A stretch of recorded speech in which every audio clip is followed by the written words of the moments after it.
We're going to talk keys to the game coming up next because, hey, this is a big, big game for the Oklahoma Sooners. We don't like to talk about must wins and talking those kind of absolutes, but this one kind of feels like it's a must win.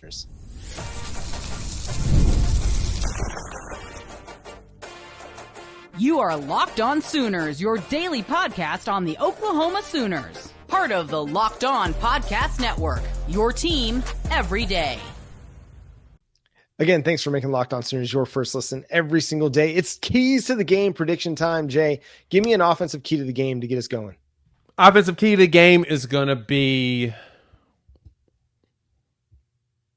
passing the ball to the wide receivers. At this point, I've been preaching get tight ends involved. We're not really doing that. So let's get the wide receivers. I need Zion Kearney and J.J. Hester to get at least 3 catches a pop. They can both get 3 catches. I know that we're still waiting on the Deion Burke situation. We don't know if Deion's going to be able to play. He's trying to, contrary to all the rumors that everybody else is trying to say, he wants to play.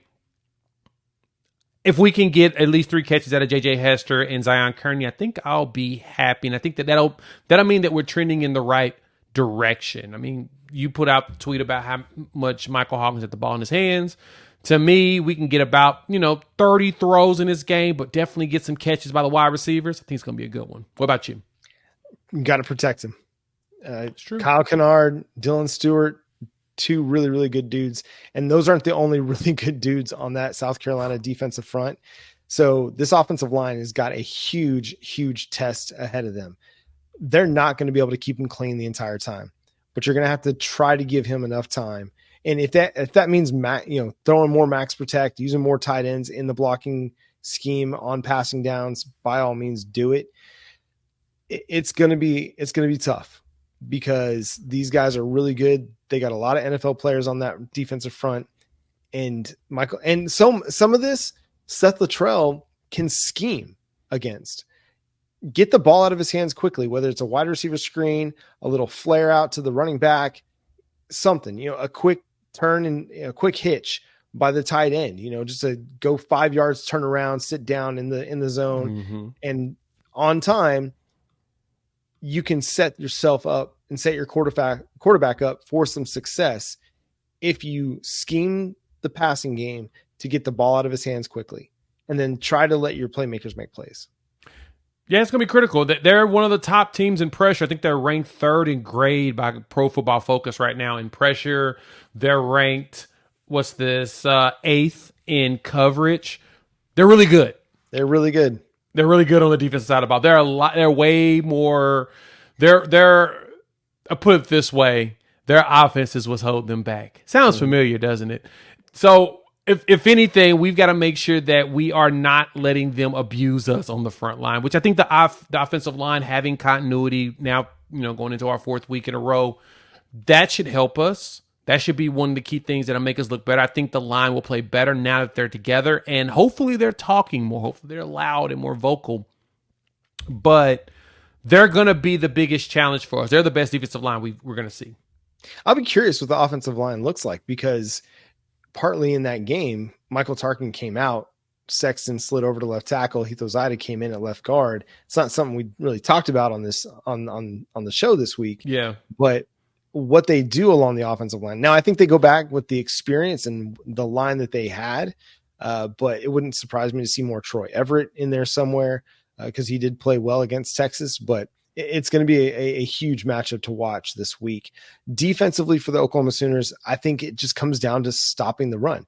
If you stop the run on early downs and you make Lenore Sellers beat you in 2nd and 3rd and long situations, I think that plays well into what Oklahoma wants to do defensively.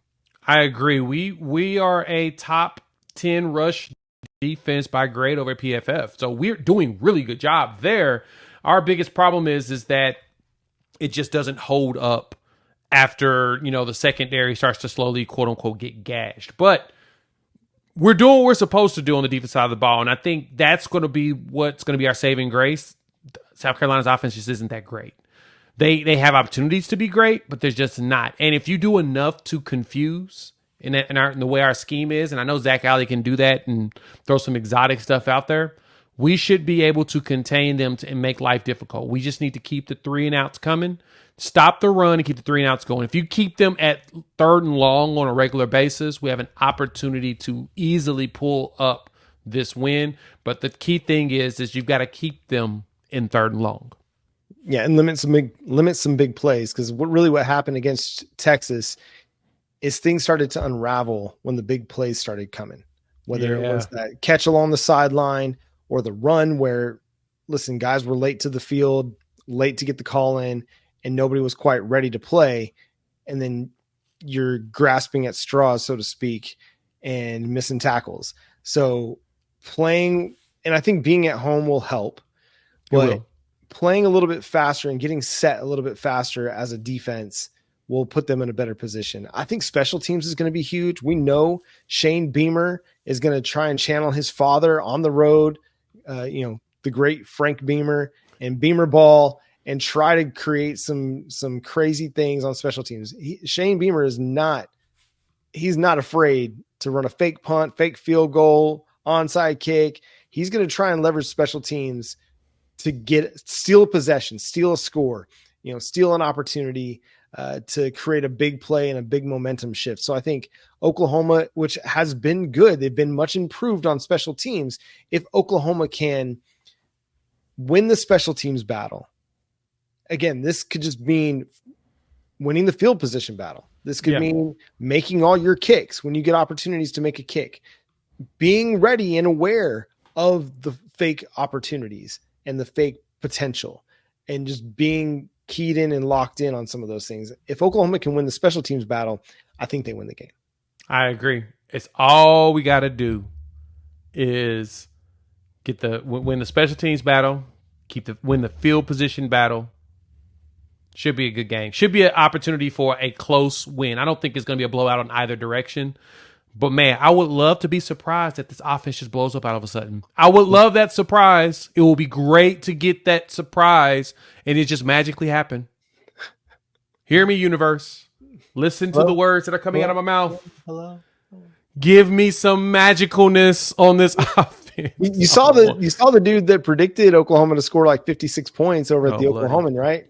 I did see that, and I shout out to my brethren over at the Oklahoman. I'm not sure how you get to that point, but what do you got for a score prediction, Jay? I've got it's going to be ugly 2017 Oklahoma. See, you're a little bit more optimistic than I am. I'm maybe more optimistic offensively than I am. Maybe I'm more optimistic defensively. I'm going 17-13 Oklahoma. I think it's going to be one of those kind of games. But you're going to need a couple touchdown drives, one way or another, out of this offense in order to score or to win the game. I think there's some possibilities. I think there's a possibility if you can get some guys going, get a little bit of the run game going. I might be foolish for picking Oklahoma again, but I'm going to sit here and I'm going to be the fool. And you can feel free to yell at me in the YouTube comments. Make sure you're subscribed when you do that. And we'll be here to cover the game after the game here on Locked On Sooners with our live show after Saturday's affair. Make sure you're following us, subscribe to the show wherever you get your podcasts. We're free and available on all podcast platforms and on YouTube. Follow Jay at Unfair Sports. Follow him on YouTube at Unfair Sports. Myself at John 9 Williams. The show is at Locked On Sooners wherever you like to social media, Facebook, TikTok, Instagram, Twitter, also known as X. We are there, so make sure you follow the show there. But until next time, which will be our live show Saturday afternoon after the game, win or lose, we'll be here to celebrate with you or let you yell at us through the comments. He's Jay Smith. I'm John Williams. Boomer. Sooner.